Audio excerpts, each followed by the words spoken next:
2024 is coming to an end, and we are embarking on 2025 in just a couple of hours. And if you come across this video before the New Year's, this is something that you can think about going into the New Year's and try to better yourself at.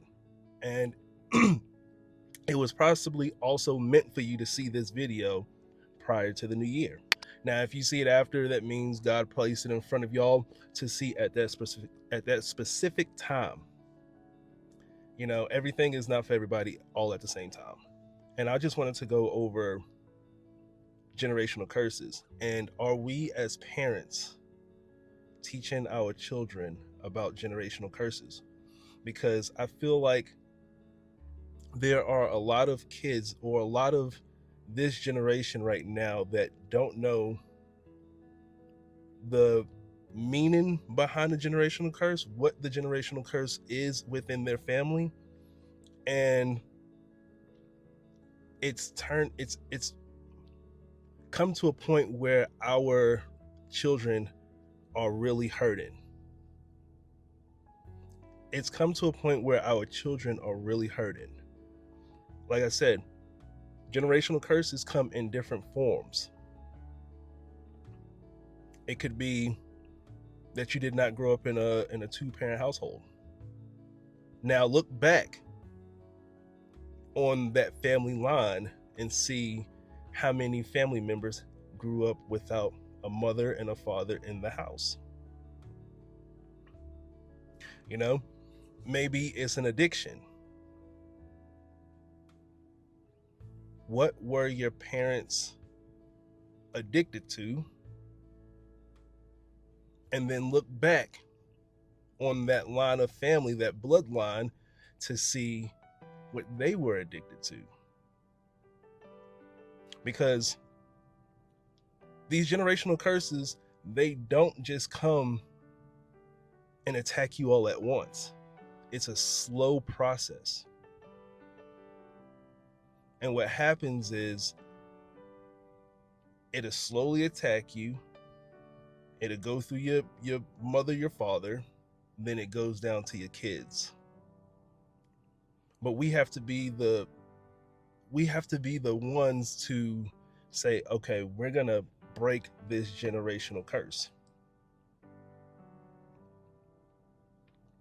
Now, there are certain aspects in my life where I was the one that started the generational curse.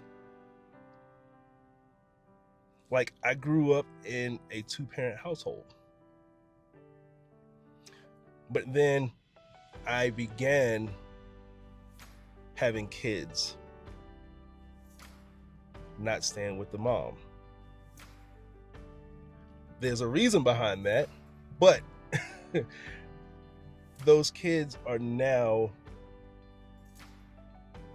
living without their biological mother, biological father under one roof with the kids. So that's on me. But it's also on me to show them that mom and dad are okay, and that we can still work through things without both of us being in that situation together. I have kids with my wife now. It's on me to show them, or the kids that I have under my roof right now, to show them that it's unacceptable to have kids mistreat their mom, leave them, and have nothing to do with them. But there are a lot of children that are growing up with seeing that, dealing with that.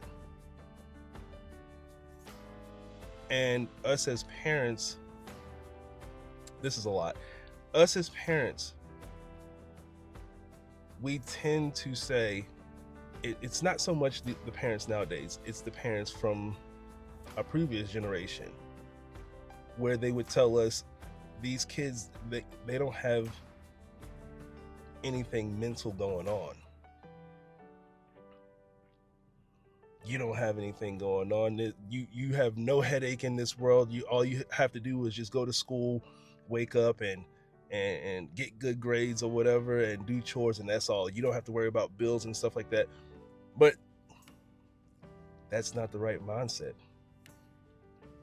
These kids are actually going through a lot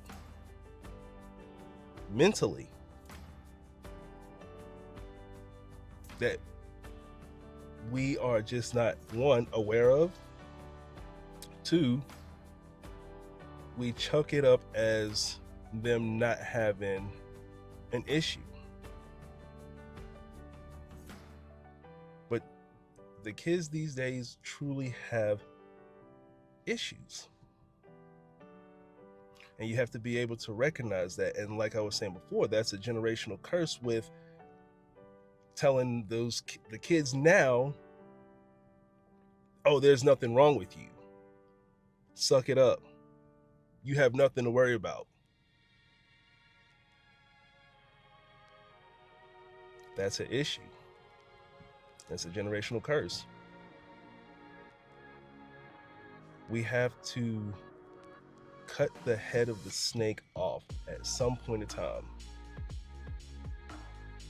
We have to break that chain. We have to let our kids know that it's okay to not be okay. We have to let our kids know that it's okay to cry. We have to let our kids know that it's okay to go to counseling.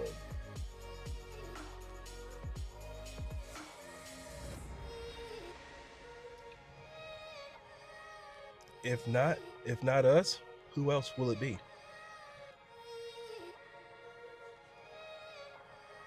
Who else will teach them that? The streets. Then it's going to be too late. So we have to change our ways. We have to change our ways,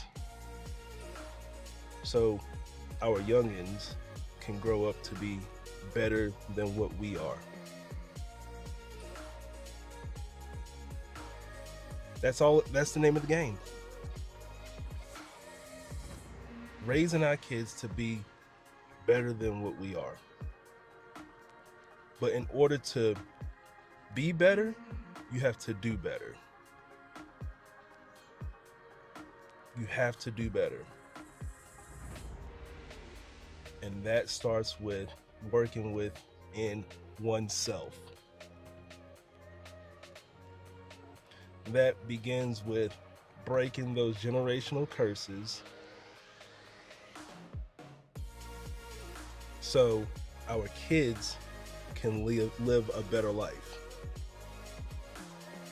But also know that just because you work on yourself and you try to do better, those things that they see, those things that they heard, it's already implanted in them. And like I said earlier, it's not just what they see and hear, it's in their DNA. Certain things are attached to your kid's DNA. So you have to constantly work with them. Constantly move them. If you see them going this way, you got to move them back this way. If you see them moving, swinging, get them back on the right path. Because it's in their DNA for certain generational curses. And you have to let them know about those generational curses so they can see when it's coming to attack them.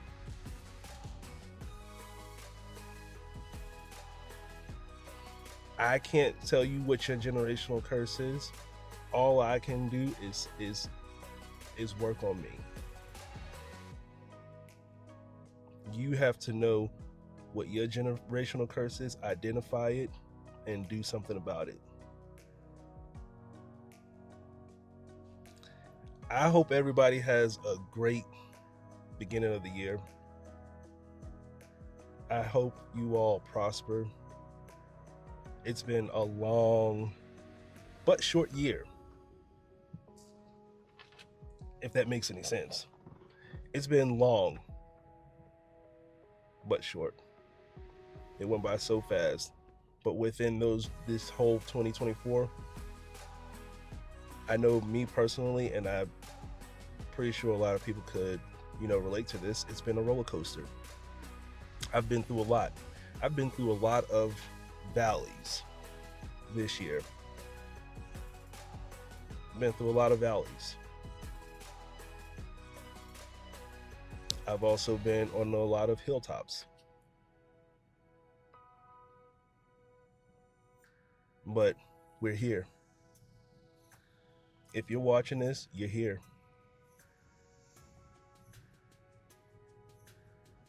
So with that being said, I wish nothing but happiness and joy for you, your family, within 2025. I hope everybody prospers in 2025.